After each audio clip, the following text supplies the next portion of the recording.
एक जाने माने नेता, लोकप्रिय नेता डॉक्टर महबूब अंसारी जी बैठे हुए हैं, बातचीत करेंगे और बिहार में कई सारे मुद्दों पे चर्चा करेंगे। आज हम लोग जिस तरीके से आपको पता होगा कि बिहार में इलेक्शन नज़दीक है और इसको लेकर के जिस तरीके से चर्चा का विषय बना हुआ है, बातचीत करते चले तो एनडीए और इंडिया दोनों मैदान में एक टक्कर दे रहे हैं और तीसरे में जो है जनसुराज भी आ चुके हैं। अन्य कई सारी पार्टियां जो है अपनी दावेदारी कर रही है और बातचीत करेंगे कि मुसलमान वोट किस तरफ रुख तय कर रहा है इस बार, इसको लेकर के चर्चा करेंगे। हमारे साथ डॉक्टर महबूब आलम अंसारी जी बैठे हुए हैं, बातचीत करेंगे। सर, बहुत बहुत स्वागत है आपको। आपको भी जी। कहने का मतलब ये है कि बिहार चुनाव पे बातचीत कर लें हम लोग। जी। बिहार में चुनाव है जी। राजनीति में हलचल है और मुसलमानों की बातचीत करें तो मुसलमानों की तादाद जो है अन्य लगभग दूसरी सबसे बड़ी आबादी वाली एक मुसलमानों की आबादी है। तो मुसलमान का वोट इस बार किस तरफ जा रहा है? अपना परिचय देते हुए हम लोग आगे बढ़ते हैं। मैं डॉक्टर महबूब आलम अंसारी, कौमी सदर भारतीय मूमिन फ्रंट। जी। आज बिहार के अंदर 2025 का चुनाव होने वाला है जी।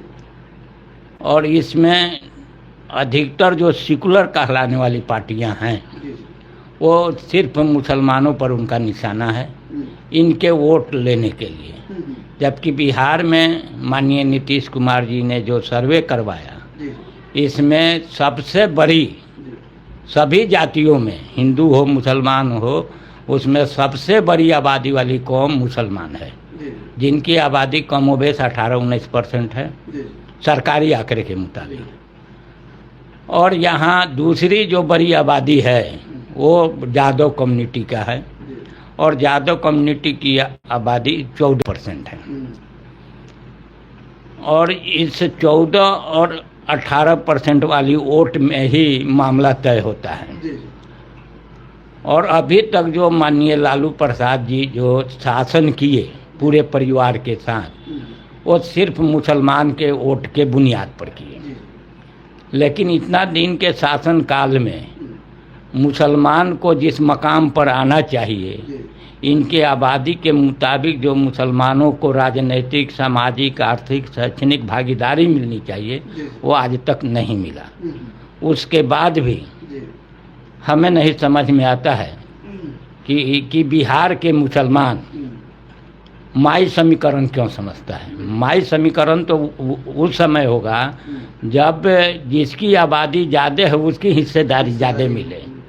लेकिन ये भी बात तय है कि जब बिहार में सरकार नीतीश और इन लोगों का जो बीच में गड़बड़ हुआ तो उसमें मांग किया गया था कि बारिश सिद्दीकी साहब को उप मुख्यमंत्री बनाइए। लेकिन लालू के परिवार नहीं चाहा।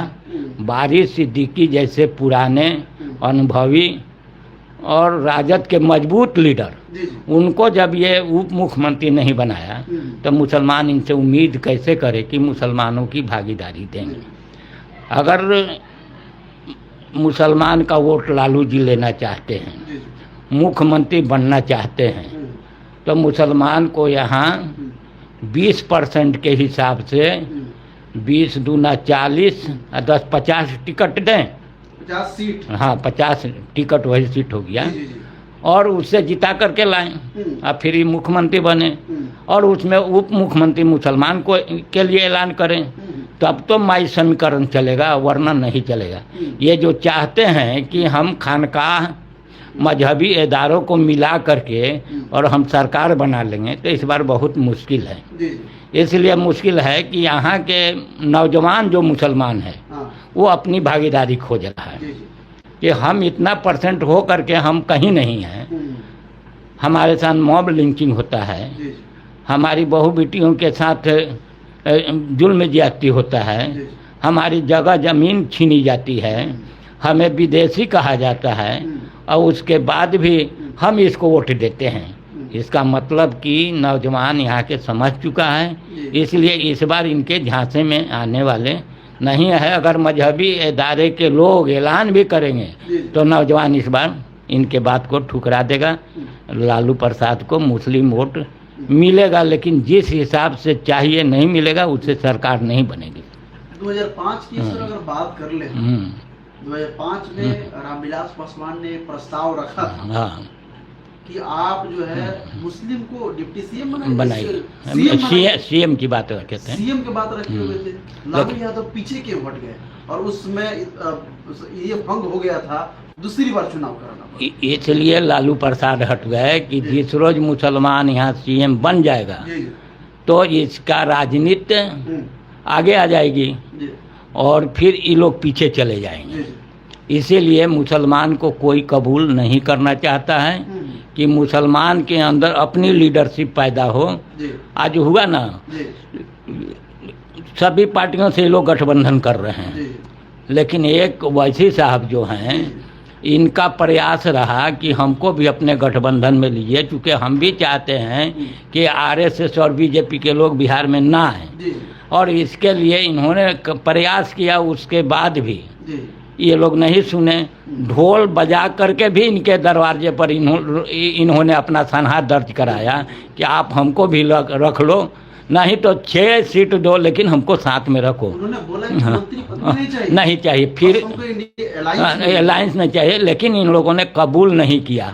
तो पूरा बिहार देख रहा है, बिहार नहीं पूरा देश देख रहा है इन लोगों के जो काज करने का जो शैली है, उससे मुसलमान अब नहीं जाने वाला है। इस बार अगर खेल कोई बिगाड़ेगा बिहार में तो वैसी साहब बिगाड़ेंगे और उसका सीधा प्रभाव एनडीए पर जाएगा। तो फिर बाद में लोग नहीं बोलेंगे हाँ न वोट कटवा है। तो ये एक बड़ा एक संदेश है मुसलमानों के तरफ से कि इस बार लालू प्रसाद जैसे पार्टी के लोगों को चैलेंज किया है और लड़ेंगे लोग और उसमें वोट काटेंगे और लालू प्रसाद के जो बेटा मुख्यमंत्री बनने के फेरे में है नहीं बन पाएंगे। इसलिए कि उनके घर में ही उनका भाई उनके विरोध में काम कर रहा है।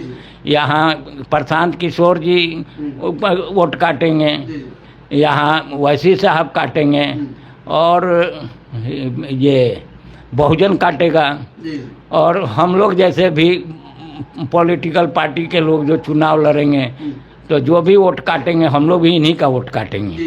बीजेपी का वोट कटने वाला नहीं है। जिस तरीके का सपना पाल रखे हैं लालू प्रसाद यादव, कहने का मतलब तो मुसलमानों को भाई ये मोबाइल संग्रहण है, ये वो है, भैया आपने मुसलमानों को जो हकूक होना चाहिए, जो हक होना चाहिए, आपने दिया ही कहा। मुसलमानों ने आपको पूरी तरीके से आगे बढ़ाने का काम किया। अच्छा ये बताइए सर कि किसके वोट के बुनियाद पे सीएम बने लालू प्रसाद यादव? मुसलमान के वोट पर। राबड़ी देवी जो है वो सीएम किसके बुनियाद पे बन गए? तेजस्वी जी जो सपना देख रहे हैं किसके बुनियाद पे? मुसलमान के वोट पर। ये मुसलमान इनके खरीदार गुलाम बन चुके हैं। उससे हम लोग चाहते हैं कि मुसलमान निकले। मैं 89 का एक वाकया बताता हूँ। जब हम छपरा से लोकसभा का चुनाव माननीय लालू प्रसाद जी के खिलाफ नामिनेशन भरे, चारों तरफ से हमको धमकी आने लगा कि तुम प्रचार नहीं करो, पैसा ले लो, नहीं तो मरवा देंगे।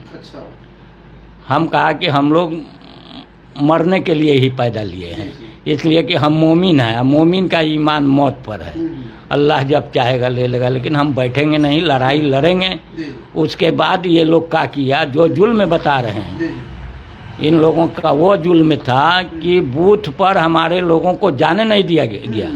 जो लोग हमारे वोटर थे सब बूथ कब्जा कर लिया लोग। नतीजा है कि उसने जीत गया। वो भी काउंटिंग के दिन जो था स्याही डाल दिया जिसको किसी को मिला था कैंसिल करा देने के लिए, और जीत गया। तो जब उस वक्त 89 का ये खौफ इन लोगों का पैदा किए हुए था लोग कि डर से इनके खिलाफ कोई वोट नहीं डाल सके। पशुपालन घोटाला हुआ, हम लोग इसके लिए आंदोलन किए। एक ही दिन में 3 केस हुआ। उसमें भारतीय मोमिन फ्रंट भी तीसरा पेटिशनर था। थे तो हम लोग पहले, लेकिन वहाँ भी हेरा फेरी होता है। तीसरा पेटिशनर हम लोगों को बनाया।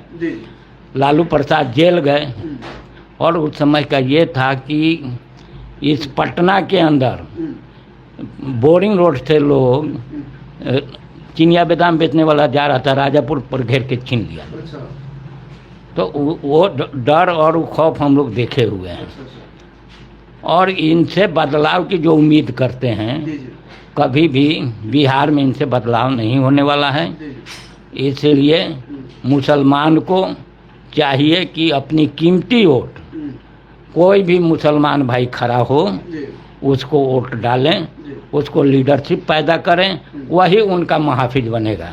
ये लोग कभी नहीं बनेंगे। जो शेर जो है खून चूसता है वो इंसान का हिफाजत नहीं कर सकता है। यही बात है। इसलिए मुसलमान को जो पहला तो कैंडिडेट हो उसको वोट डालना चाहिए।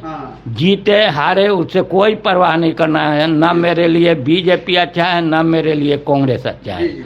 कांग्रेस नागनाथ था तो ये विषैला सांप है। कांग्रेस से दंगा करवा करके मुसलमानों को डरा करके रखा, तो ये नफरत फैला करके मुसलमानों में डर पैदा करके वोट लेना चाहता है। इसलिए मुसलमान का कोई हितैषी नहीं है।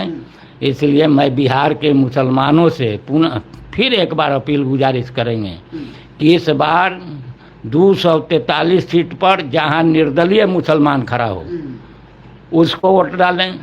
जहां कोई मुस्लिम पार्टी के लोग अगर कैंडिडेट देता है उसको वोट डालें, और नहीं कहीं रहता है तो आपको जो फैसला करना हो करें। तो यही कहना है सर कि जब रामविलास पासवान जब सामने उभर करके मुसलमानों को मुख्यमंत्री बनाने के लिए प्रस्ताव जब रखा था, काफी बड़ी संख्या में उन्होंने पहली बार चुनाव में अच्छा सीट ले गया था, तो इसको क्यों कबूल नहीं किया लालू प्रसाद यादव? लालू प्रसाद यादव हमेशा मंच पर चढ़ करके बातचीत करते हैं, और तेजस्वी जिस तरीके के राजनीति कर रहे हैं, तेजस्वी की राजनीति पे क्या कहेंगे? चूंकि आप देख रहे होंगे कि इस बार जो है वोटर अधिकार यात्रा में मैंने इंडिया अलायंस के मंच पे कोई मुसलमान नेता नहीं दिखाई दिया।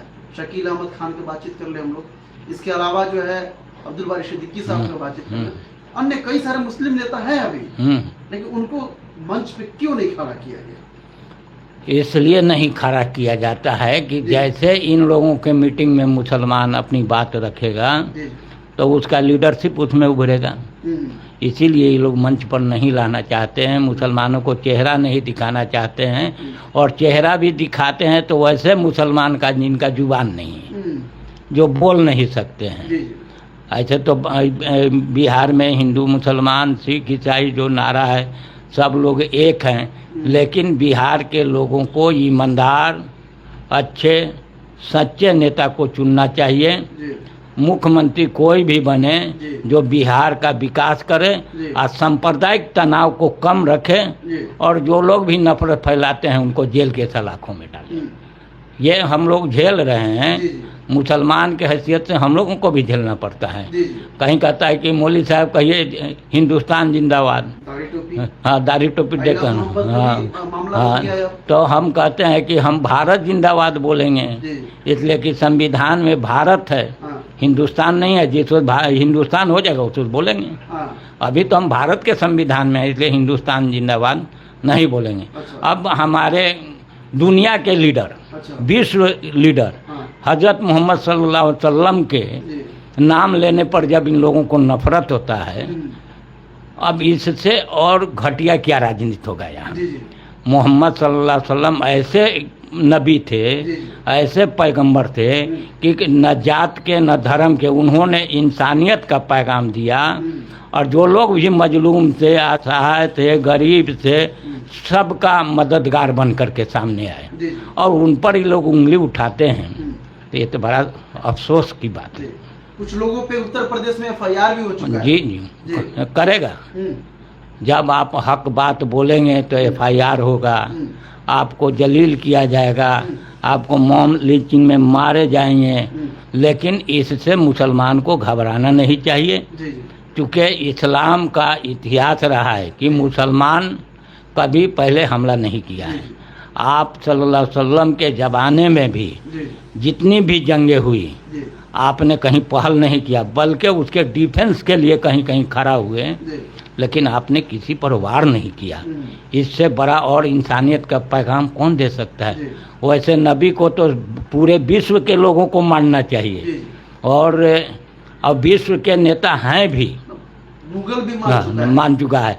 हम लोग तो उनके अच्छे शिक्षक लोग मानते हैं। हम लोग तो उनके आदर्श पर चलने वाले हैं, उनके कलमा को पढ़ने वाले हैं जी। और अल्लाह के रसूल को दिल से मानने वाले हैं। अगर उनके लिए जान की कुर्बानी भी देनी पड़ेगी तो हम लोग देने के लिए तैयार हैं। कोई कुछ कर ले, मार दे, पीट दे, हमको तो मरना है।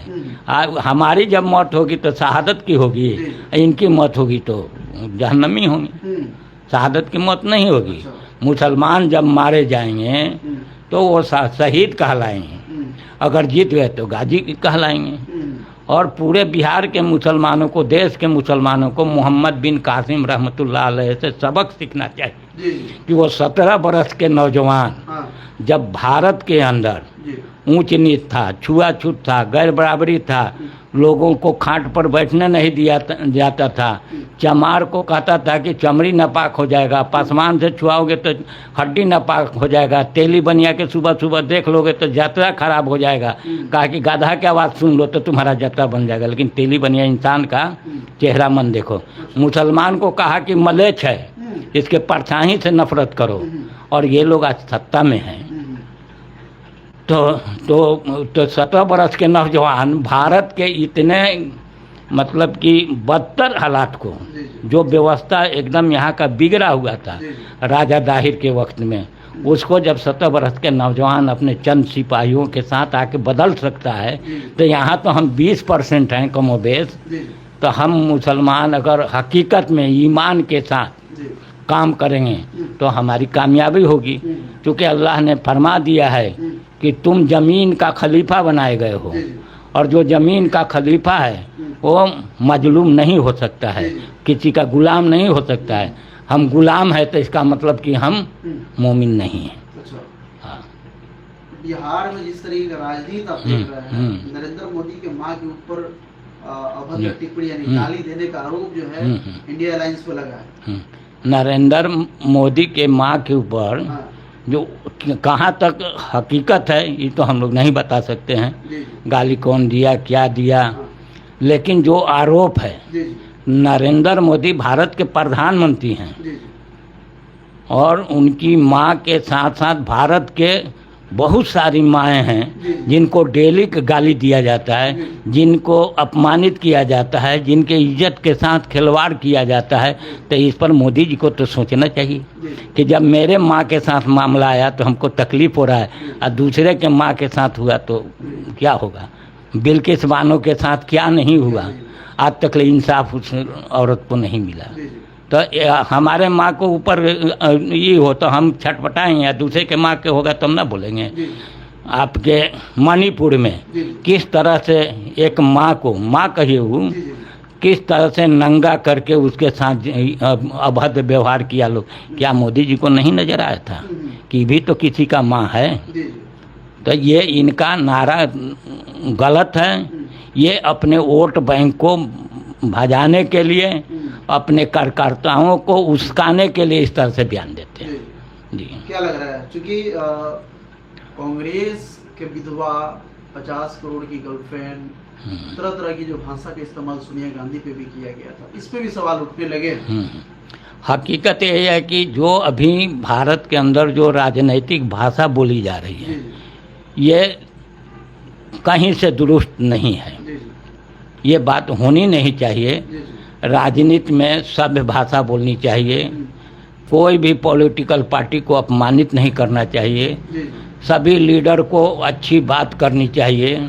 लेकिन यहाँ तो मंच से गाली बकता है लोग, यहाँ तो पकड़ करके पीटना, मंचे पर पीटना से, मंच तो छोड़ दिया, अब तो विधानसभा लोकसभा में मारपीट हो रहा है। तो ये राजनीति का तरीका नहीं है, ये लोग अपराधियों का तरीका है, बलात्कारियों का तरीका है, धनवानों का तरीका है जो ये लोग पनप रहे हैं। एक जगह अशोक चौधरी गए हुए थे, तो वहाँ पे जब वहाँ की आम पब्लिक ने क्वेश्चन करना, एक पत्रकार ने क्वेश्चन करना शुरू किया, तो कुछ आम पब्लिक ने आंदोलन तो बोले कि तुम्हारी वोट की जरूरत नहीं है, तुम लोग वोट मत देना। इस तरह के जो भाषा का इस्तेमाल एक नेता करते हैं, बताइए क्या सही तरीका है? एकदम गलत है। भारत लोकतांत्रिक देश है, यहाँ सभी के वोट का उतना ही अधिकार है जितना एक प्रधानमंत्री का है, राष्ट्रपति का है।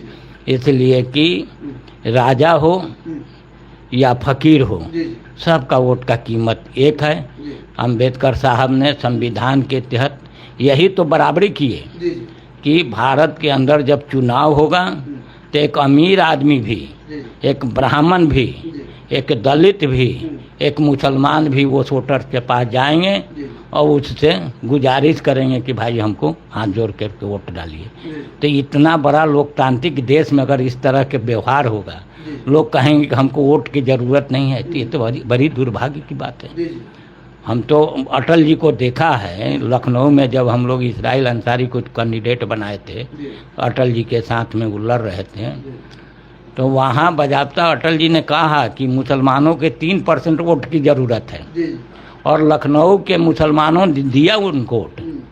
लेकिन ये लोग इल्ज़ाम लगा करके मुसलमानों को सिर्फ हिंदू वोट के लिए ये लोग पोलराइज करते हैं, और कोई बात नहीं है जी।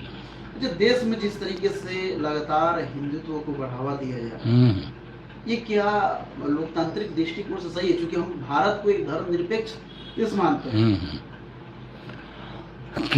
किसी भी सूरत में ये सही नहीं है जी जी कि हिंदू राष्ट्र हो जाए, जी मुस्लिम राष्ट्र हो जाए। इन नेताओं के गलती से भारत बट गया, जी बांग्लादेश हो गया, पाकिस्तान हो गया, भारत रह गया। ये मुजरिम इस देश के नेता लोग हैं, जी चाहे वो पक्ष के हों चाहे विपक्ष के हों, जो देश को बांट करके अपना हुकूमत करना चाहे, और कर रहे हैं लोग। खानदानी तो चलिए रहा है भारत में, तो जितना भी लोकसभा देखिए वो अपने ये होता है तो मेहरारू को लड़ाता है, मेहरारू ही बेटा को लड़ाता है, बेटी को लड़ाता है। उसी तरह स्टेट में अब यहाँ लोकतंत्र का जो हम लोग परिकल्पना कर रहे हैं, जी ये अधूरी है। आपने देखा होगा कि पटना में धरना स्थल पे लगातार जो है पूर्व सैनिक चालक भी अभी धरना प्रदर्शन कर रहे हैं। लगातार आपने देखा होगा लाठी बरसा मारा जा रहा है, बुरी तरीके से पीटा जा रहा है, और भी प्रदर्शनकारी उनको पीटा जा रहा है। क्या कहेंगे आप इसमें? ये तो जुल्म है, जी, जी। ये सरकारी तंत्र का जुल्म है, जी और ये सब होता है सरकार के इशारे पर कि ये लोग आंदोलन नहीं करें, मेरे खिलाफ आवाज़ न उठाएं, इसे लाठी मार करके भगा दो। और पहले था कि हम लोग जो आज जो हमारी जो पहचान बनी है इसी आंदोलन के जरिए। जी हमको लोग कहा जाता था कि लोग कहा करते थे कि ये तो धरना वाला पार्टी है, अच्छा कि इसलिए कि कोई भी इशू पर हम लोग कभी गांधी मैदान, कभी इनकम के, कभी डाक बंगला पर या किसी जिला में हो तो हम लोग धरना पर बैठ जाते थे, प्रदर्शन कर देते थे। तो अब तो ऐसा कर दिया कि गर्दनी बाग बना दिया है। दोनों तरफ से दरवाजा हाँ, वहाँ पब्लिक का कोई आवागमन नहीं है, वहाँ धरना देते हैं लोग तो जनता सुनता भी नहीं है, वहाँ नहीं, उसके बाद भी उस पर लाठी बरसाई जाती है। ये घोर लोकतंत्र का हनन है और लोकतंत्र पर हमला है कि लाठी चला करके लोगों को आवाज़ रोकना। जब लाठी चला के तुम आवाज़ें रोकते हो तो फिर लोकतंत्र काहे के लिए कहते हो? राजतंत्र बना दो। कौन संसद में पूरा इनका रहा, पूर्ण बहुमत रहा सदन में मोदी जी का, तो उसी समय इनको हिंदू राष्ट्र घोषित कर देना चाहिए। कौन मना करने गया था? जब जितना प्रस्ताव लोकसभा में गया कोई पर विपक्ष का राय नहीं लिया गया और सारा अपना पास करवा लिए, तो ये भी करवा लेते हैं। तो ये सब हिंदू भाइयों को, गरीब हिंदू भाइयों को जो मजहब पर विश्वास रखते हैं उनको फंसा करके रखने का इन लोगों का तरीका है। कहीं भारत ये हिंदू राष्ट्र नहीं होगा, लोग सपना देखते रहेंगे और भारत सेकुलर राष्ट्र रहा है, रहेगा, इसको कोई मिटाने वाला नहीं है। पंजाब में जिस तरीके से बाढ़ से जो ग्रसित जो पंजाब है उस पर मदद करने के लिए लगातार जो है आपने देखा होगा कि लोग पहुंच रहे हैं। हाँ? सबसे ज्यादा भागीदारी मुसलमानों की है। मुसलमान बढ़ चढ़ करके ये कर रहे हैं। यहाँ से कि पटना की इमारतें सरिया जगह जगह से भी लोग पहुंचे हुए हैं। पूरे देश से मदद मिल रही है। जी जी। और मुसलमानों का कैरेक्टर यही रहा है जी। जो पड़ोसी जी। जो परेशान हाल हैं जी। उनको मदद के लिए खड़े होते हैं। जी। इसलिए कि अपने नबी का फॉलो करते हैं। जी नबी का ये है कि जो कमज़ोर है, परेशान है, जो मारे गए हैं, लूटे गए हैं, जल गए हैं, बह गए हैं, उनको तुम मदद करो। जी तो मुसलमानों ने जी नबी करीम सल्लल्लाहु अलैहि वसल्लम के सुन्नत को अदा किया है और वहाँ के सिख भाइयों का जिस तरह से मदद किया है, ये काबिल तारीफ़ है और सभी मुसलमान को करना चाहिए। अच्छा, कुछ लोग कहते हैं कि ये कौम जो पत्थरबाज कौम है, कत्लेआम कौम है, खूनी वाला कौम है। दूसरी बात यहाँ पे ये बोला जाता है कि जिहाद वाला कौम है। इस पे क्या बोलेंगे? क्योंकि जो लोग समझ नहीं पाते कि व्हाट इज जिहाद। हाँ, कहीं प्रूफ तो है नहीं। जी कभी मुसलमान को कोई पत्थर चलाते हुए नहीं देखा है, कभी जिहाद करते हुए नहीं। अगर जिहाद कर दे मुसलमान जी तो सत्ता ले लेगा, जी लेकिन मुसलमान तो जिहाद करता नहीं है। मुसलमान जो ज़कात दे करके जो मदद करना उसमें भी ईमानदारी से नहीं करता है। जी तो ये लोग मुसलमानों को बदनाम करने के लिए इस तरह की बात बोलते हैं, लेकिन मुसलमान कभी पत्थर नहीं चलाने वाला है, कभी किसी को नुकसान पहुंचाने वाला नहीं है। मुसलमान तो वो कौम है जी जो पत्थर से रोहुलहान भी हो जाता है तो उसको उठा के हॉस्पिटल ले जाता है, जी लेकिन अब तो उस पर भी रोक लग गया है। आप किसी को मरीज को उठा के हॉस्पिटल ले जाए, आप ही पर पहले कैसे लाए, कहाँ से लाए, कैसे लाए, बताइए। तो जो कमज़ोर लोगों का मदद करने का तरीका था, इस पर भी सब लोग रोक लगा दिया है। मुसलमान को बदनाम किया जाता है।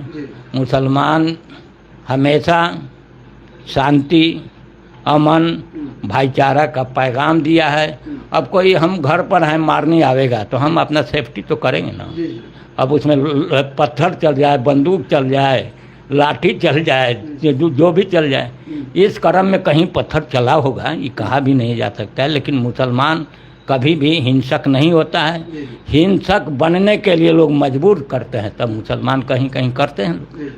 अच्छा, आपने देखा होगा कि दिल्ली में जिस तरीके से 5 मिनट के जुमे की नमाज पढ़ने पर एक प्रशासन जो है जूते से मारा नमाज पढ़ने की हालत में। और आपने देखा होगा कि अभी जैसे दशहरा का जो सजावट है, सड़क सड़क पे, आधे सड़क पे जो है पंडाल लगा दिया जाता है। इस पर आज तक कोई मुसलमान प्रोटेस्ट नहीं करता है, बोलता नहीं है। ठीक जी देखिए, मामला यहाँ ये है कि पहला नंबर तो हम लोगों को जी सड़कों पर नमाज नहीं पढ़नी चाहिए, जी अपने भी कमी को देखना चाहिए। लेकिन हम लोग मजबूरी में, जी चूँकि नहीं होता है तो कहीं वो 5 मिनट के लिए पढ़ते हैं। लेकिन इन लोगों के जरिए पूरा शहर को डिस्टर्ब किया जाता है 10-10 दिन तक ले। और नमाज से कहीं किसी भाई को, वो सांप्रदायिक मिजाज के लोग थे जिन्होंने नमाज पढ़ते हुए मुसलमान को जूता से ठेला मारा, लेकिन इससे देश को नुकसान नहीं है, कहीं नमाज पढ़ने से किसी को भी तकलीफ नहीं है। हम तो बाबा धाम के बलम जो मुजफ्फरपुर में मंदिर है, उसमें 1 हफ्ता रहे, इम्तहान देने गए थे तो नमाज पढ़े, कहीं कोई नहीं रोका। और ये 5 मिनट नमाज पढ़ने से रोक जाए, ये मानसिकता का खेल है। और इससे भड़काया जाता है कि देखो मुसलमान सड़कों पर नमाज पढ़ते हैं, मुसलमान तुम्हारा ज़मीन कब्जा कर लेंगे, तुम्हारा मकान कब्जा कर लेंगे। तो ये सब इलीगल बात है, नहीं होना चाहिए। मुसलमान को, हिंदू को, सिख को, ईसाई को अपनी मजहबी आज़ादी है, बशर्ते कि दूसरे कौम के लोगों को नुकसान न हो। क्योंकि आपने देखा होगा कि अभी से ही लाउड स्पीकर बजना शुरू हो जाता है, लेकिन इस पर कोई मुसलमान कभी भी जाकर के आपत्ति नहीं जताता है। काहे जताएगा? हाँ, लेकिन फिर भी ये लोग कहते हैं कट्टरवाद है, हाँ, पत्थरबाज है। बल्कि मुसलमान तो देखते हैं कि सहयोग करता है लोग। जितना ये पूजा पाठ का जो ये होता है, उसमें 50% मुसलमानों का मदद होता है। टेंट लगाने में, कुर्सी बिछाने में, मूर्ति बनाने में, तो उसमें मुसलमान लगा हुआ है। तो ये जो है ना, ये सियासी इन लोगों का एक चाल है, जिसके सियासत में भारत के सेकुलर जो इंसानियत के बुनियाद पर लोगों से दोस्ती कर, उनको भड़काने का ये सब तरीका है।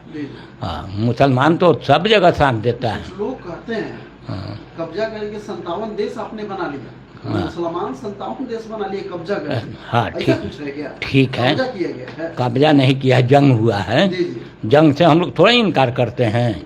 जंग अरब से मदीना से शुरू हुआ जी जी और पूरे देश के खित्ते खित्ते में वो जंग कैसा था, दावत था। जी जी लोग जाते थे, अल्लाह के वहदानियत को बताते थे। अगर कोई जंग करता था तो उसे जंग करते थे, हार जाते थे तो ये लोग कब्जा करते थे। यही तो था, जी कहीं जबरन मुसलमान किसी देश को नहीं कब्जा किया है। जी अब यही मान लिए कि हुकूमत जो है हिंदुस्तान है, पाकिस्तान है, बांग्लादेश है, पहले जंग वाला अगर सिस्टम होता कि जंग लड़ करके हम कब्जा कर लेते जी तो हम लोग, भारत के लोग पाकिस्तान को कब्जा कर लेते, जी जी बांग्लादेश को कब्जा कर लेते, या वो लोग इसको कब्जा कर लेता है। वो अब पूरे दुनिया के अंदर ये सब सिस्टम ख़त्म हो गया है। जी एक सिर्फ आपका हाँ आपके इसराइल जो है, इसराइल जो फ़लस्तीन जिसको हम लोग कहते हैं, जी वहीं पर अब जंग हो रहा है। और उस जंग में जितने बेकसूर लोग हैं फ़लस्तीन के, वो मारे जा रहे हैं, बच्चे, औरत, बूढ़े, और उनको खाना तक नसीब नहीं हो रहा है। इसको जंग कहा जाता है कि जबरन हम कब्जा करना चाहते हैं। तो हमास पर कब्जा करने का इसराइलियों का मंशा है, उसको जंग कहा जाता है। क्योंकि इधर से कोई लड़ने वाला नहीं है। ईरान नहीं बोलना चाहिए, लेकिन ईरान थोड़ा कोशिश भी किया तो बेचारा खामोश हो गया। उन लोगों को रसद तक नहीं पहुंच पा रहा है, भूखे लोग मर रहे हैं। इसको जंग कहा जाए। इस पर भारत को बोलना चाहिए, पूरे दुनिया के देशों को बोलना चाहिए, और ख़ास करके मुस्लिम देशों को इस पर पहल करनी चाहिए कि हमारा एक मजलूम भाई वहाँ मारा जा रहा है, बिलख रहा है, दवा के बिना, खाना के बिना, खुली हुई आसमान में नीचा से पानी, उसमें ज़िंदगी गुजार, हॉस्पिटल पर बम मार दिया जा रहा है। कुछ लोग हैं जो यहाँ से लगभग 700 किलोमीटर दूर, या 700 किलोमीटर नहीं, काफ़ी ज़्यादा दूर इजराइल को ये लोग सपोर्ट करते हैं। लेकिन खोमैनी जो है पंजाब में जो बाढ़ का घटना हुआ है, इसमें वो दुआ कर रहे हैं। दुआ से नहीं ना होगा, उसको जो आपके पास साधन है वो पहुंचाना होगा। ईरान से हाँ हाँ हाँ, साधन है वो पहुंचाना पड़ेगा। हाँ आप 10 रुपया के ताकत है, 10 रुपया पहुंचाइए। दुआ करने से कुछ ना होता है, दुआ करने से दिल को सुकून मिलता है, और दुआ उसी की कामयाब होती है जो काम करता है। हम लड़ाई लड़बे न करें या दुआ करेंगे कि अल्लाह ताला हमको हुकूमत दे दे, तो देगा। हम वोट चुनाव लड़बे न करेंगे, अल्लाह से कहेंगे कि हम MP MLA या मुख्यमंत्री बन पाएंगे। तो जो तरीका है उसको अपनाना पड़ेगा, तब दुआ करना होगा।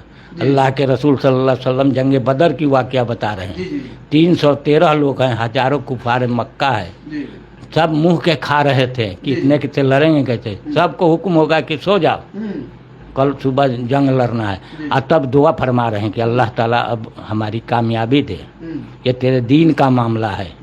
और अल्लाह ताला ने सुबह होते ही जंग में कामयाबी दे दिया। तो दुआ वहाँ कामयाब होता है जहाँ लोग काम करते हैं, बिना काम किए हुए कोई दुआ कबूल नहीं होती। हाँ। अच्छा चलिए, बिहार में फिर हम लोग लौटते हैं। चिराग पासवान की राजनीति कैसी थी बिहार में, और चिराग पासवान की राजनीति कैसी है बिहार में, और रामविलास पासवान की राजनीति कैसी थी? बाप बेटा में कोई फर्क नहीं है।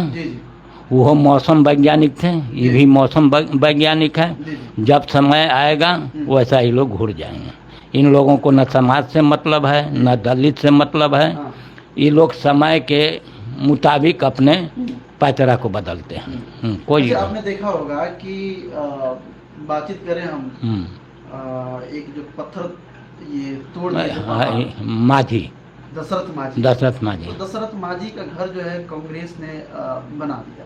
और माझी जी हमेशा भी कहते हैं कि हम माझी के मसीहा हैं, दलितों के मसीहा हैं। क्या लग रहा है इसमें, किस तरह की राजनीति इस बात को जो लोग भी कहते हैं कि हम इस जात के मसीहा हैं, वो उस जात का दुश्मन है। इसलिए कि माझी की नहीं बोलनी चाहिए, माझी का औकात नहीं है कि अकेले हुए वो विधायक भी बना ले या बन जाए। माझी कांग्रेस के साथ रहे, विधायक रहे, पलटे तो फिर विधायक रहे, MP बने, मिनिस्टर बने। तो ये इन लोगों के पास कोई पॉलिटिकल ग्राउंड नहीं है जिससे कि कुछ कर सकते हैं। अब साथ में हैं तो 10-10 वोट अगर मिलता है तो 10 आदमी का तो 100 वोट हो जाता है। वही इन लोगों का हाल है। जी ये लोग दुमुहा सांप है, जी जैसे एगो नागनाथ है, एगो सांपनाथ है। और जितना इस तरह के दल है, जी जैसे लालू का दल हो गया, रामविलास का हो गया, मांझी का हो गया, और जो दलें हैं ये सब दुमुहा सांप है। जिधर देखेगा खीर उधर जाएगा फिर। इन लोगों से जनता को कोई उम्मीद नहीं रखनी जी। चाहिए। चलिए एक और मुद्दे पर सर हम लोग बातचीत कर लें, क्योंकि आपने देखा होगा कि मुसलमानों के मंच पे जब भी आते हैं तेजस्वी यादव इंशाअल्लाह कहते हैं, ठीक है, उनके साथ बातचीत करते हैं, गमछा रखते हैं। लेकिन इस बार नीतीश जो है मदरसा बोर्ड का जब मीटिंग था बापू सभागार में, तो इस बार उन्होंने टोपी नहीं पहनी नीतीश। हाँ जी जी। तो क्या है, पहले जो है सीएम नीतीश जो है टोपी पहन लिया करते थे, नहीं भाईचारा निभाते थे। तो अभी भी तो मजार पर गए तो टोपी पहन करके गए थे हाई कोर्ट पर। अभी तो फिलहाल 10 वहाँ पे क्यों नहीं पहने और आज पहना दिए? देखिए नीतीश कुमार जो है ना, ये कैसे ये कहा जाए इसको, बहुत धूर्त नेता है। जी जी। इसके चाल चलन को लोगों को परखना मुश्किल बात है कि कब कैसे करवट लेगा, किनको कैसे मिला लेगा। जब पूरा बिहार और देश के मुसलमान जब खिलाफ थे, उस समय बलियावी जैसे को एमएलसी बना दिया, हाँ, जमा खां को मंत्री बना दिया। ऐसे लोगों को लाके ऐसे लोगों को मेंबर बना दिया है जो उम्मीद भी नहीं कर सकते थे। तो वो तिकरमबाज हैं और इसके बाद पर लोगों को भरोसा नहीं करना चाहिए। जैसे प्रधानमंत्री झूठ बोलता है वैसे ही ये भी झूठा है। जो कहेगा वो करेगा नहीं, है जो नहीं करेगा वो कहेगा। एक बार बहुत सारा हवा बनाए हुए थे सीएम नीतीश कि अगला प्रधानमंत्री या फिर अगला प्रधानमंत्री सीएम नीतीश अब देश को संभालेंगे। कहाँ से संभाल पाएंगे वो दौर? हाँ, बल्कि मीटिंग भी करें। वास्तव में पलटू चाचा है। हाँ, जो लोग जैसे कि बहुत गठबंधन का कोशिश किए, कई पार्टियों को बैठाए, लेकिन ये देख लिए कि मेरा काम न चलेगा तो वहाँ से पलट गए। इसीलिए इनको लोग पलटू चाचा कहते हैं। लेकिन हकीकत यही है कि आदमी विश्वास के लायक नहीं है, बिहार के सीएम के लायक भी नहीं है। इसलिए कि सीएम उसको बनाना चाहिए जो जीत करके आए। 243 विधानसभा में 243 जीत करके आया, उसमें से जो लीडर चुना जाएगा जिस दल का, वही सीएम बनेगा। बिहार के विकास में रुकावट क्या है? क्या यही है कि गठबंधन जब भी हो रहा है तो इससे बिहार के विकास इससे हमेशा रुकावट होगा। पार्टी जो स्वतंत्र रूप से लड़ती 243, हाँ, जब भी गठबंधन होगा बिहार की तरक्की नहीं होगी। इससे नुकसान होता है। वो उधर खींचेगा, वो उधर खींचेगा, वो इधर खींचेगा। और नीतीश जी का जो विकास का जो मॉडल दिखा रहे हैं, इससे गरीब गुरबा कमज़ोर लोगों को फायदा नहीं है। पुल बन रहा है तो जिसके पास साधन होगा वही ना जाएगा। हम लोगों को साइकिल चलने का साधन नहीं है तो गाड़ी कहाँ से लेकर? रोड चौड़ीकरण हो रहा है, इससे विदेशी जो तिजारत करने वाले लोग हैं इनको फ़ायदा होगा। और जो बड़े व्यवसाय के लोग हैं इन लोगों को ये फ़ायदा पहुंचाने वाले लोग हैं। जो धनवान है, बलवान है, उन लोगों को फ़ायदा। गरीब बिहार के गरीब जनता को ना आज तक ले फ़ायदा हुआ है, न होगा। शायद कोई अल्लाह का बंदा निकल जाए जो यहाँ गरीब को देखे। आज भी गांव में लोग भूख से सो जाते हैं। आज भी लोगों को रहने के लिए घर नहीं है। आज भी यहाँ तो छोड़ दिए, दिल्ली जैसे जगह में नाला पर बांस गाड़ करके टेंट गिरा करके लोग रहता है। हाँ, रात को इस ठंडी के मौसम में लोग फुटपाथ पर सोते हैं। और उसके लिए उधर है, उसके लिए कुछ लोग अपना नाम चमकाने के लिए कंबल बांटने जाते हैं। लेकिन चलिए वो भी है, कम से कम गरीब को कंबल में बांट तो दिया। लेकिन यही है बिहार की स्थिति। बहुत अच्छा नहीं, किसान भूखे मर रहा है, किसान के उपज का कीमत नहीं मिल पा रहा है, मजदूर को काम नहीं मिल पा रहा है। बिहार के मजदूर पढ़ा लिखा लोग पलायन कर रहे हैं। इसका रोकने का कोई तरीका नहीं। इसलिए तरीका नहीं है कि जो पुराने कल कारखाना थे सब बंद हो चुके हैं। यहाँ 14-15 ईख चीनी मिल था जो बंद हो चुका है। मरहावरा में जो चीनी मिल था, इसका चॉकलेट मोल्टन करके विदेश में सप्लाई होता था।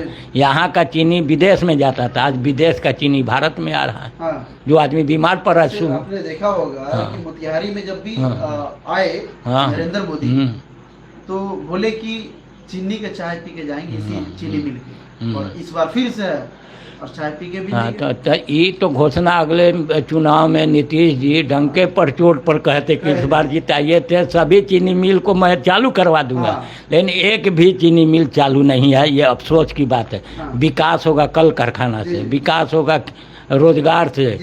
हाँ, हम तो अपने प्रोग्राम में कहते हैं कि खेती को उद्योग का दर्जा दे दो, कोऑपरेटिव बना के दे दो। छोटा छोटा प्लॉट है, बड़ा होगा, उससे लोग खुशहाल हो जाएंगे, पलायन रुक जाएगा। दरिया किनारा इतना ज़मीन है, दरिया के उस तरफ चले जाइए, बंगाल के तरफ बनाओ, उधर सब बनाओ। लोग इससे क्या होगा कि आना जाना होगा तो आमदनी बढ़ेगा, स्टेट का आमदनी बढ़ेगा। तो तुम शहर में सिर्फ बना रहे हो तो बिहार का कहाँ से विकास होगा। गंगा नदी परियोजना चला, सारा पैसा खा गया केंद्र सरकार, कोई परियोजना कामयाब नहीं हुआ। आज भी गाद है, जहाज पानी वाला चलता था, उसके वजह से बंद हो गया। किनके शासन में चला था ये बीजेपी की, वो मोदी का नाम था, अटल बिहारी वाजपेयी के ज़माने में चला। हाँ। फिर कुछ मोदी जी के ज़माने में कुछ आया प्रोग्राम, कुछ काम भी इधर हुआ था मैनपुरा के तरफ, सब फेल हो गया। इसका मतलब कि सब लूट है। ये जो विकास देख रहे हैं ना, ये लूटने का तंत्र है, इसमें पता नहीं चलेगा। सब आदमी तारीफ करेगा, काम तो हो रहा है, लेकिन उसमें 50% लूट हो जा रहा है। और देखिएगा कि पुलिस वाला धस जाता है, रातों रात गिर जाता है, लोग मर जा रहे हैं। हाँ, डर लगता है। तो ये सब परिस्थिति है जहाँ कमीशन खोरी होगा। अब यहाँ आपको मकान में रहना है ना, तो कर्जा पर मिल जाएगा, सूद भरते रहिए। बढ़िया गाड़ी पर चढ़ना है तो ले लीजिए, कर्जा पर मिल जाएगा, सूद भरते रहिए। यहाँ हर सामान कर्जे पर बिक रहा है, सूद पर मिल रहा है। तो ये देश गुलाम होगा ना तो आज़ाद थोड़ा ही होगा। 2047 का भारत का सपना दिखा रहे हैं पीएम मोदी। हाँ, कह रहे कि 2047 का भारत आप देखिएगा, 247 का भारत का स्थिति 2047 का। हाँ, 47 के पहले कहिए, 47 में तो आज़ादी हो गया, तो आप वो नाम जोड़ेंगे कि 47 में क्या पोजीशन था। 47 का पोजीशन ये था कि जो दंगा फसाद हुआ था तो लोग डरे और सीमे हुए थे, बहुत यहाँ का बुरा हाल था। तो वही पोजीशन लाना चाहते हैं कि आज भी भारत के लोग 47 को याद करें कि हिंदुस्तान पाकिस्तान दंगा हो, बांग्लादेश दंगा हो, हम इसका हीरो बने रहें। 47 के पहले जो भारत का स्थिति था उसको देखना होगा, जो अंग्रेज़ों की हुकूमत थी उसको देखना होगा। और उस अंग्रेज के खिलाफ अगर इस देश के अंदर कोई लड़ाई लड़ा है तो वो मुसलमान लोग लड़े। टीपू सुल्तान लड़े, बहादुर शाह जफर लड़े, हैदर अली लड़े, हसरत मोहानी लड़े, मुख्तार अंसारी लड़े। ऐसे बहुत सारे लोग आज़ादी की शुरुआत किए 1897 में, जो चलते चलते गांधी के नेतृत्व में भारत आज़ाद किया। बहुत बुरा पोजीशन था। एक वो लाल टोपी देख करके लोग घर में छिप जाते थे। अंग्रेज का इतना अंग्रेज का रोब दबदबा था कि एक लाल टोपी देख करके लोग घर में घुस जाते थे। और लेकिन अंग्रेज के समय इंसाफ था, के सामने तो न्याय है ये नहीं है। जो मन में आता है सुप्रीम कोर्ट फैसला दे देता है, हाई कोर्ट फैसला दे देता है। और खैर ये आज़ादी मिलने के बाद मुसलमान के साथ तो कभी इंसाफ हुआ ही नहीं। बाबरी मस्जिद ले लिया लोग, आपके मथुरा वाला चल रहा है, बनारस वाला चल रहा है। ऐसे सभी मस्जिद इन लोगों के नज़र में है कि मंदिर पर तामीर किया गया है, जो मेरा विरासत में था। कम से कम ये तो अंग्रेज के ज़माने में नहीं था। दरभंगा महाराज से एक आदमी केस लड़ा, अंग्रेज के सामने चला गया, आज भी उसका निशानी है वहाँ। लेकिन यहाँ किस कोर्ट में जाइएगा, जज बिक जाता है। एक राज्यसभा के लिए जज बिक जा रहा है, वो भी नहीं सुनता, उसको मर्डर करा दिया जाता है। IAS IPS मारे जा रहे हैं, प्रधानमंत्री यहाँ के मारी गई, प्रधानमंत्री इंदिरा गांधी मारी गई, अब उसका बेटा भी मारा गया। ये कैसा बनना चाहता है? न्याय कैसा है? किसी को इंसाफ मिला क्या? मुसलमान नौजवान सब जेल गया, 10-10 साल तक ले जेल में रहा, 20-20 साल, अब उसको दे रहे हैं कि इसके ऊपर कोई आरोप नहीं है, तो उसका ज़िंदगी तो आप बर्बाद कर रहे हैं न्याय के कमी के वजह से। अगर इंसाफ हुआ होता तो लोग इतना देर जेल में नहीं रहते, बाहर आते, अपना रोज़गार करते, तरक्की करते। आज तो मुसलमान नौजवानों को जेल में डाल करके उसके तरक्की को आप रोक रहे हैं। इसलिए वही मुल्क कामयाब होगा जिस मुल्क में इंसाफ होगा, और भारत में इंसाफ दूर दूर तक ले नहीं है। ऐसे हम लोग बोलेंगे तो इन लोगों को तकलीफ़ लगेगा, लेकिन सच्चाई यही है कि कहीं इंसाफ नहीं है। जो जितना मजबूत है, ताकतवर है, गुंडा है, बदमाश है, उसी का चलता है। अच्छा, 1 रुपये में आपने सुना होगा सर, हाँ, कि अडानी को दे दिया गया, अभी तत्काल ही न्यूज है। नहीं, हमको नहीं जानकारी, आपको जानकारी नहीं है ना। चलिए, कोई इशू नहीं है। चलिए बातचीत करते हैं सर। अब आपका भी एक पार्टी है, पार्टी के राष्ट्रीय अध्यक्ष हैं आप। जी।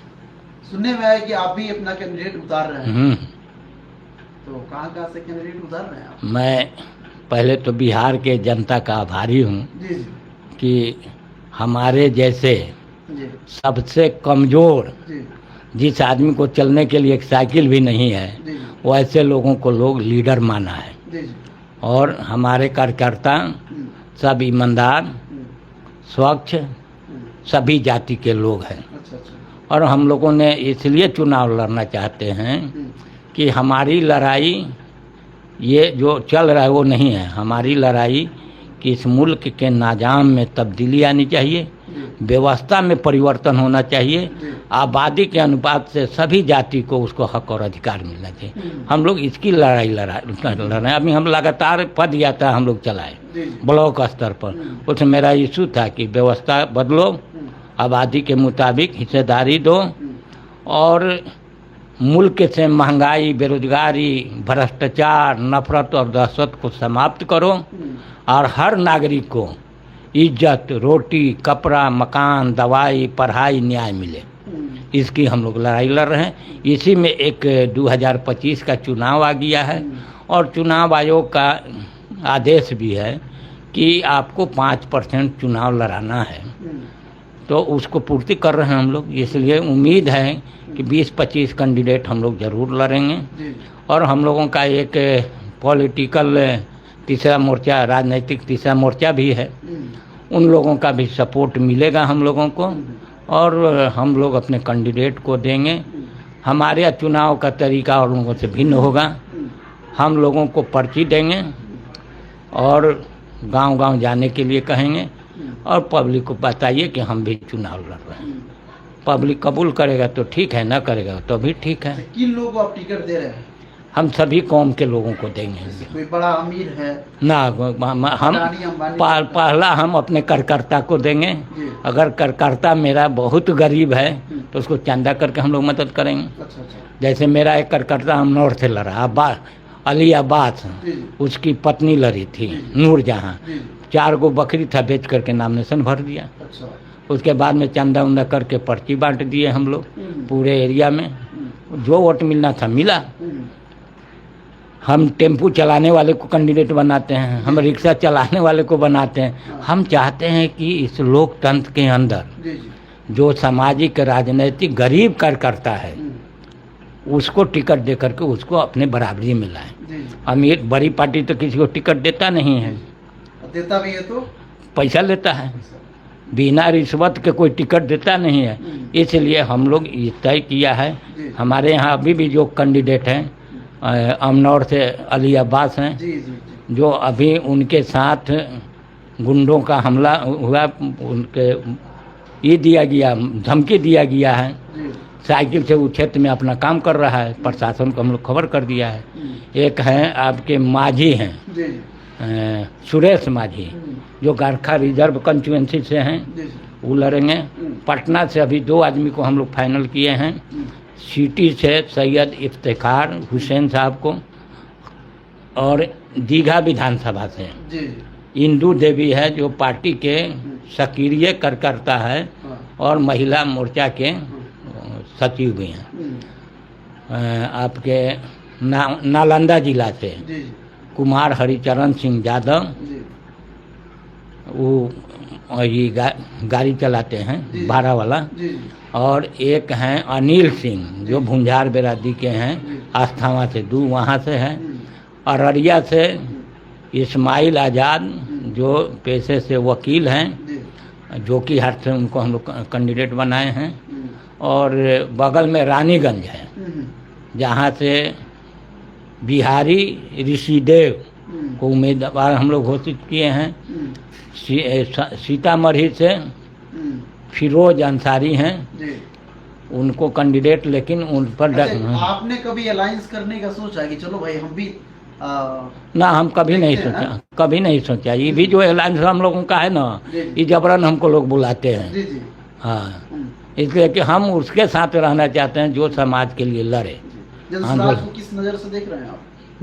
जन स्वराज समझिए कि वो तो पॉलिटिकल क्या कहा जाता है उनको, जनसुराज जो है हाँ रणनीतिकार है। हाँ, रणनीतिकार है, वो तो बड़े आदमी हैं। जी जी अब उनको बड़ा फंडिंग भी है। जी जी जहाँ भी मीटिंग होता है 50 गो बस, 100 गो 4 चक्का, ये सब भीड़, लोगों का भीड़ लगा के अपना राजनीति चमका रहे हैं। जी लेकिन जन स्वराज जो पिछली बार जो चुनाव हुआ, री इलेक्शन जो हुआ, जी 4 कैंडिडेट लड़ाए थे ना, उससे साबित होता है कि वही कैंडिडेट को वोट मिला है जो पहले वो ला चुका था। अच्छा। जैसे यहाँ से बेलागंज से था एक कैंडिडेट, मुसलमान थे, वो अगले बार भी उतना ही वोट लाए जो जन स्वराज से लड़े।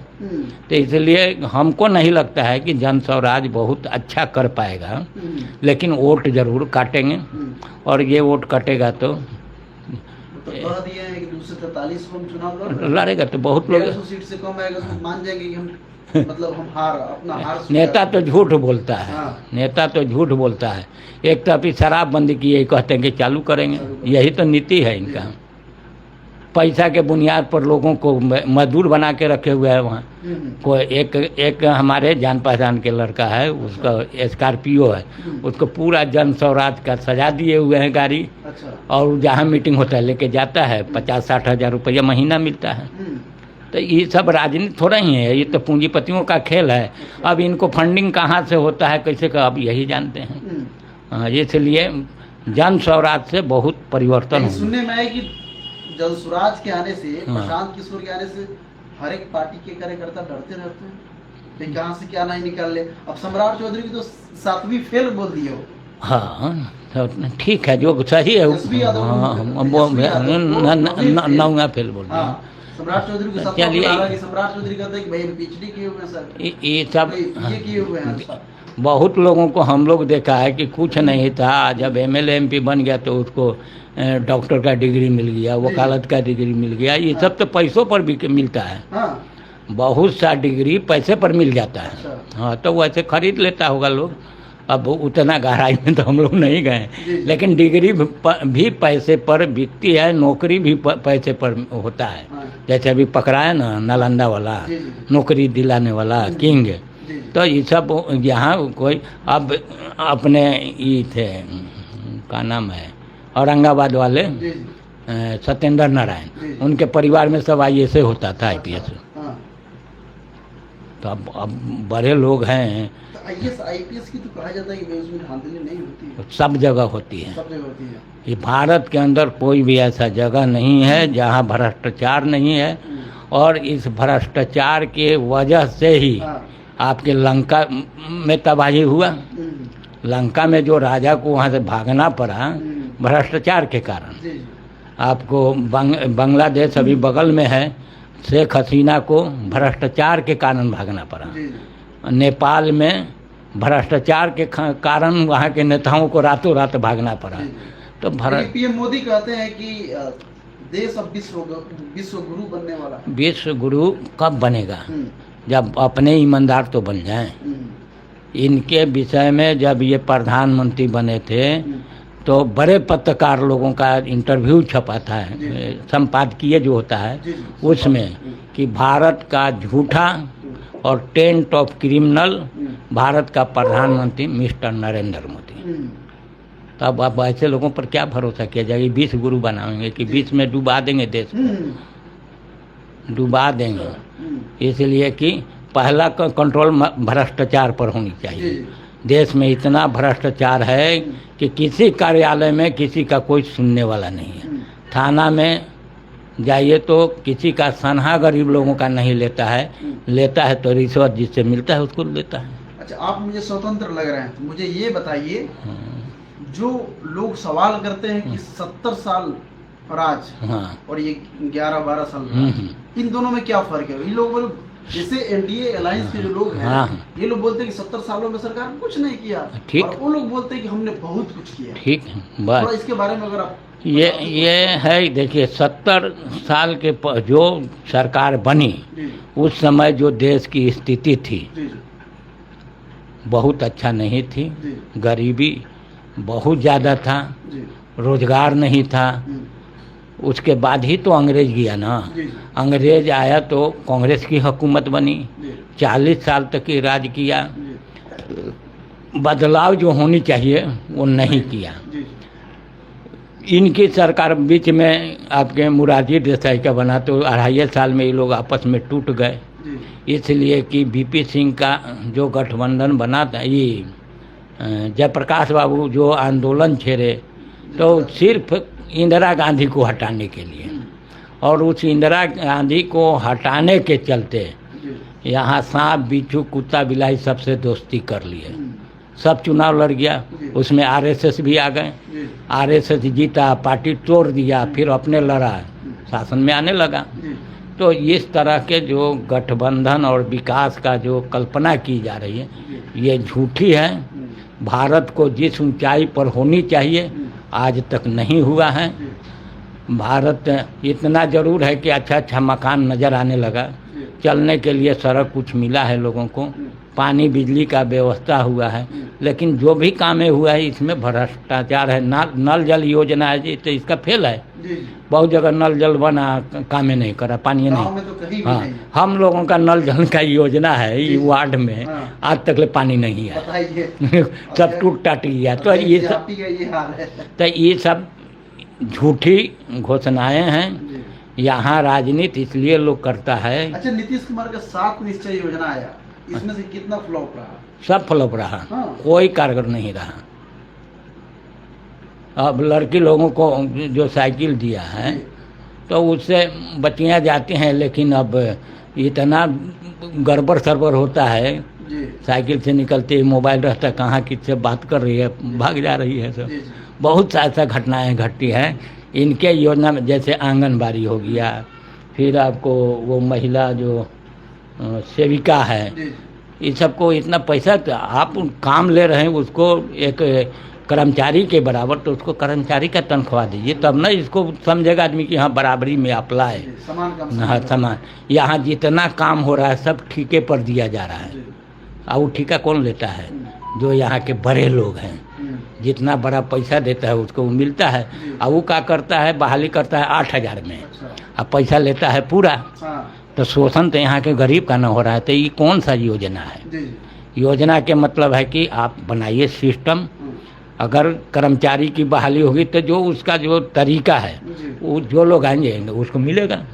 जो ऑफिसर का है जो तरीका है उसको अपनाइए।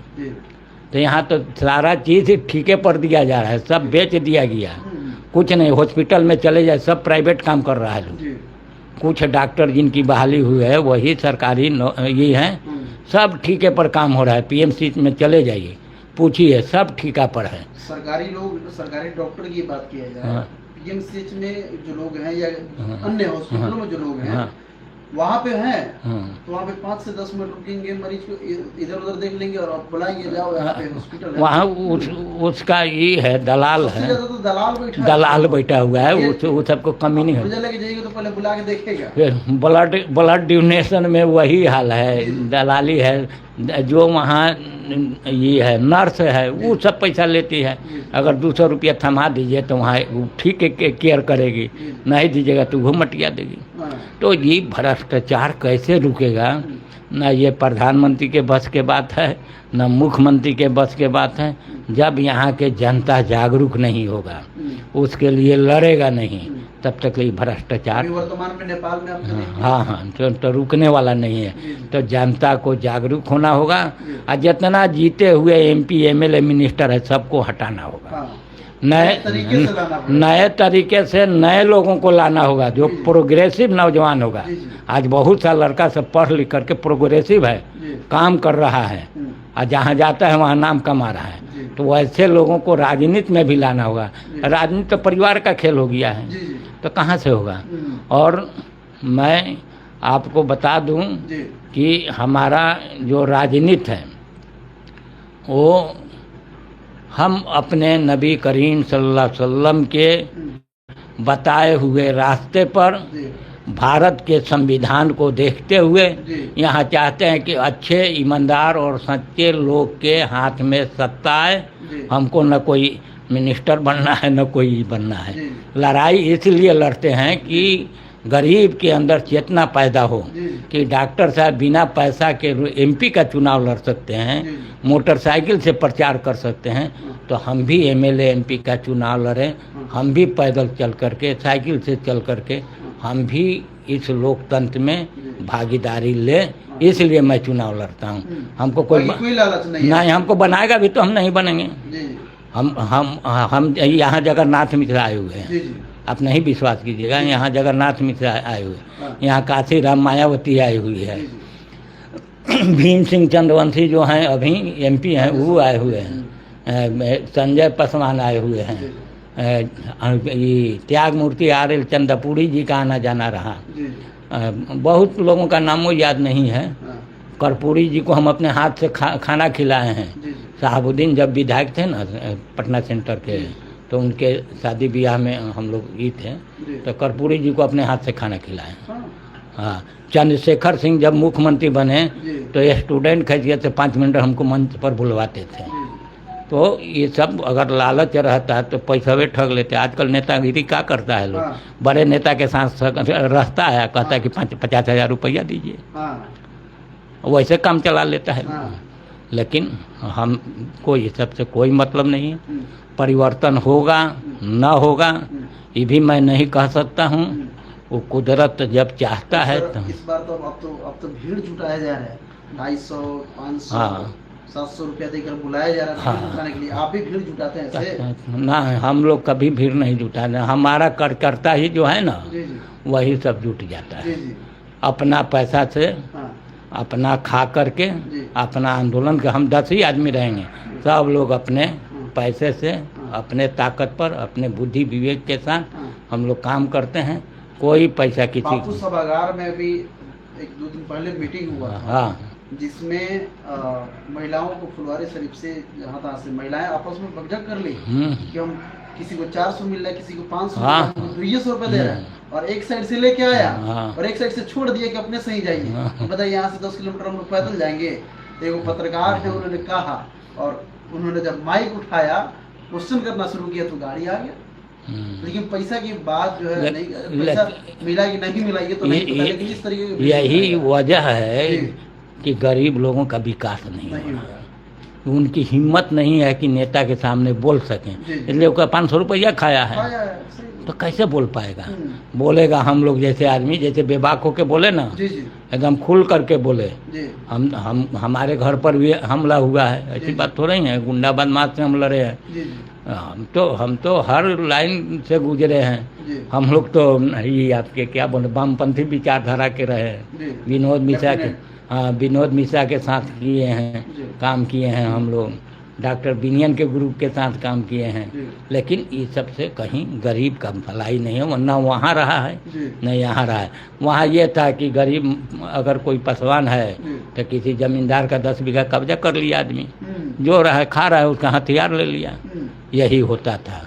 लेकिन वो गरीब जेल जाता था, मारा जाता था, लेकिन जो करवाने वाले लोग थे सब वही लोग। चलिए अब एक क्वेश्चन एक और लास्ट में जी। रहेगा, जिस तरीके से आप कह रहे हैं। हाँ। तो पहले के जैसे आप कह रहे हैं कि गुंडा बदमाशों का था, वर्तमान में जिस तरह के जो हालात चल रहे हैं कि पारस हॉस्पिटल में धाए धाए धाए गोली चल जाता है, हाँ? और गोपाल खेम का जो है पोस्ट इलाका वहाँ पे मर्डर हो जाता है, कई तरीके के एनआईटी पे भी घटना हो जाता है। देखेंगे लगातार कि 15 दिन में कम से कम 50 से 60 घटना हो जाता है। क्या है ये सब विधायक नेताओं के द्वारा पाले गए गुंडा होते हैं जी और बेखौफ जी जहाँ चाहता है वहीं गोली चला देता है, जहाँ चाहता है मार देता है। जी जो आपने बताया ना कि पारस हॉस्पिटल से सुरक्षित कोई जगह नहीं है, जी और वहाँ जा कर के 4-4 5-5 आदमी घुस करके गोली मार के और आराम से गोली मार- निकल जाता है।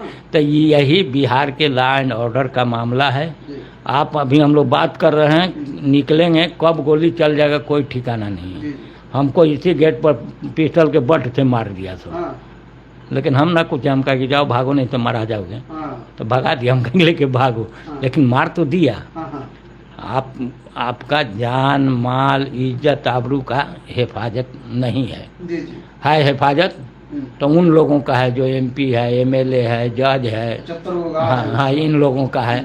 और सारा खजाना इन्हीं लोगों के पास जा रहा है। हाँ हम आपके पास कोई पैसा नहीं आ रहा है।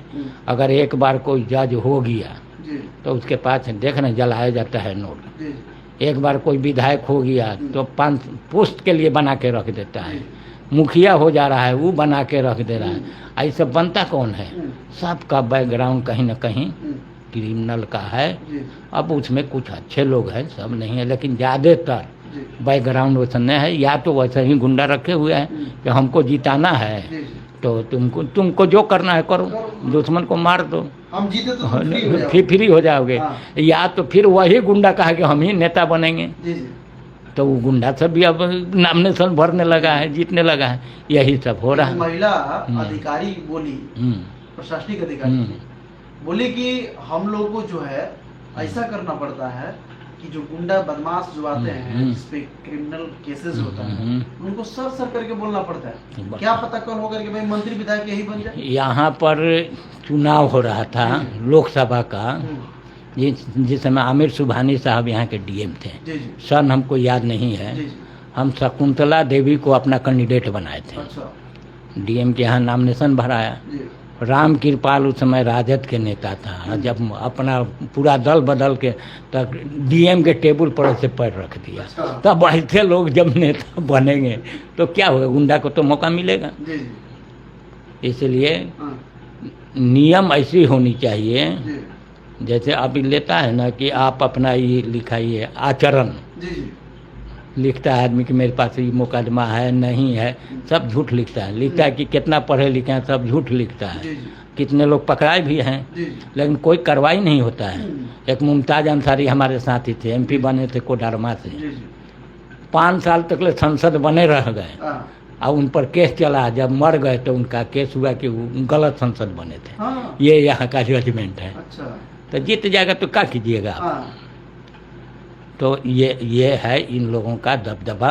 जी और जब तक ले ये राजनीतिक दबदबा ख़त्म नहीं होगा जी तब तक ले अंग्रेज तो जमींदार के जरिए राज करता था ना, जी, तहसील करके लेता था। किन लोगों से? जमींदार से लेता था, आप हमसे नहीं लेता था। जी जी लेकिन ये लोग तो पब्लिक से तहसील रहा है, सारा पब्लिक के स्कीम के पैसे को बंडर बांट करता है। अच्छा तो ये कौन बोलेगा? जी आपको हमको जो जागरूक लोग हैं उनको बोलना पड़ेगा। जी ठीक है, दुश्मनी होगा हम्म, यही ना करेगा लोग कि मार देगा। जी जी मौत बरहक है। जी हम लोगों को ईमान है कि हमें मरना है, आज मरे चाहे कल मरे। और अल्लाह ताला ने फरमाया अपने किताब में जी कि तुम नेकी का दावत दो, जी बुराई से लोगों को रोको, जी। अपने भी बचो, दूसरे को बचाओ। ये हम लोगों को जिम्मेवारी थी। जी हम लोग उसी थी बेईमान लोगों के साथ खड़े हो गए हैं। जी तो हासिल तो उसी का ना होगा। मुसलमान जो हम लोग रोते हैं कि मेरे साथ इंसाफ नहीं हुआ, तो इंसाफ इसलिए नहीं हुआ कि 70 साल से मुसलमान इस देश के बेईमान नेताओं के साथ खड़े रहे। और उससे उम्मीद किए कि हमारे साथ इंसाफ हो, तो कहाँ से होगा। और इसमें सबसे ज़्यादा दोषी यहाँ के इमारत के लोग हैं, जो गोलबंदी करते हैं, चुनाव में पर्ची बांटते हैं कि बीजेपी आ जाएगा तो तुमको यहाँ से भगा देगा। नतीजा है कि मुसलमान डरा हुआ कौम इनके बहकावे में आ जाता है, सोच नहीं पाता कि हमको क्या दें। अभी जो हालात बनने जा रहा है यही होगा कि अगर आप लोग नहीं वोट डालिएगा सेकुलर को तो कॉम्युनल आ जाएगा, फिर तुम भगा देगा। डराया जाता है। और कॉम्युनल चाहता है कि यही हो, जिसके वजह से कभी कभी सुने होंगे कि भारत के मुसलमान कहता है कि वैसी साहब बी टीम है कि नहीं है, लेकिन वही डराए हुए लोगों के द्वारा बुलवाया जाता है। हाँ, देखिएगा यहाँ इमारत सरैया हो, इदारत सरैया हो, अले सब का फतवा निकलेगा चुनाव में कि देश खतरे में है, मुसलमान खतरे में, इनका वक्फ बोर्ड चला गया, इनका पर्सनल लॉ चला गया, इनका कब्रिस्तान चला जाएगा, ये चला जाएगा। इसलिए इस बार लालू के कांग्रेस के दल को वोट डालिए, इसमें हमारे वैसी साहब कमज़ोर पड़ जाएंगे उस समय। यहाँ भारत चलता है, भारत के मुसलमान चलते हैं पीर साहब के जरिए। पीर साहब जो मुरीद को आदेश कर देंगे वही करेगा। जब यहाँ के मुरीद जाता है पीर साहब के पैर हाथ चूमता है और जो चढ़ावा है चढ़ा देता है, तो वो इन लोगों का बात मानेगा? नहीं मानेगा। उसी तरह से सब जमात अपना ग्रुप बनाए हुए हैं, और ये मुसलमानों का सबसे बड़ा दुश्मन लोग हैं, जो ग्रुप बना करके यहाँ के गरीब मुसलमान को ठगने। अब एमएलसी बनाना होगा तो एमएलसी कौन बनेगा? खाली जैसे लोग न बनेंगे। जिसको इमारत कह देगा, जिसको इदारा सरैया कह देगा, जिसको खानकाह के पीर साहब कह देंगे, वही ना बनेगा। हम आप कहाँ जा पाएंगे? नहीं जा पाएंगे। तो ये सियासी जाल बनाया गया है। अच्छा, एक ऐसा नहीं लग रहा है कि अगर कहा जाता है कि अगर बीजेपी का बी टीम है ओवैसी, तो हम तो आप कह दीजिए कैमरे पर कि भाई सारे लोग तो जब जितने भी बीजेपी के समर्थक हैं ओवैसी को वोट देते हैं। बीजेपी जीते चाहे क्या वो जीते हैं, यही में लड़ाई हो जाए। बीजेपी बीजेपी वाले सारे लोग करिए वैसी कोई वोट दे, बीजेपी जीते चाहे वैसी जीते, इनके हाथ में सत्ता रहेगा। बात सही यही करती है। लेकिन ये होने नहीं जा रहा है। ये है कि इनके लड़ने से लालू के बेटा मुख्यमंत्री नहीं बनेगा, इतना जरूर जान लीजिए। चलिए, बहुत बहुत शुक्रिया। इससे हम लोग खुश होंगे। आपको भी बहुत बहुत शुक्रिया। तो जिस तरीके से आपने देखा कि मोमीन फ्रंट के राष्ट्रीय अध्यक्ष हैं डॉक्टर महबूब आलम अंसारी हैं, और लगातार इन्होंने निष्पक्षता से बातों को रखा है। तय आपको करना है कि बिहार में किस तरह की राजनीति होती है। चूँकि आप खुद समझदार हैं, तो आप सभी साथियों को चयनित करना है। देखिए, कभी भी अपने धर्म की राजनीति पे जो है ना अडिग नहीं रहना चाहिए। अरे बात वैसे करिए कि जो पलायन रोके, जो आपके हक की बात करे, जो आपके पलायन को रोके, जो आपके भूख को मिटाए, रोजगार दे, आपको घर के बगल में नौकरी दे। अब जो आपका चीनी मिल बंद करा दे और कहे कि हम खुलवा देंगे, भाई जब तुम्हारी सत्ता है, तुम्हारी सब कुछ है, जब तुम सरकार में बैठे हो तो काहे नहीं चालू करा देते हो? तो ये सारी चीज़ें हैं, ये एक तरीके का राजनीति है। बंद वही कराएगा, खुलने की बात वही करेगा। ये सारी राजनीति है। राजनीति को आपको समझना पड़ेगा और तय आपको करना पड़ेगा कि बिहार का असली हकदार और आपका रहनुमा कौन होगा। रहनुमा अपना चुनिए, जो आपके हक की बात करे, जो आपके विकास की बात करे। भाई आप वोट देते हो कि भैया ये हमको बहुत बेहतर करेगा, और खाद के लिए, अगर आप एक किसान है तो खाद के लिए लाइन में ही लगना पड़ता है। तो लाइन में क्यों लगते हैं जब आपको खाद समय पर पहुंचाता नहीं है, जब आपको हर तरीके का सुख सुविधा आपको देता नहीं है? तो ये सारी चीज़ें हैं, तय आपको करना है, आपको बनाना है सरकार। आपका एक एक जो वोट है ना, ये तय करेगा कि सरकार किसका बनेगा। इस बार जिस तरीके का टक्कर है, इस टक्कर में आप भी अपना एक तरीके का टक्कर दिखाइए, बिहार में एक अलग तरीके का भूचाल लाइए और पलायन रोकने पे, विकास के मामले में सही शिक्षा बिना जीएसटी के और सही स्वास्थ्य जो प्रदान करे उसी को वोट करिए। वीडियो कैसा लगा कमेंट बॉक्स में अपनी राय ज़रूर रखिएगा। मेरा नाम अखलाक है और आप देख रहे हैं G20 न्यूज़ का रिपोर्ट पटना। जय हिंद, जय बिहार। और क्या खिला रहे हैं?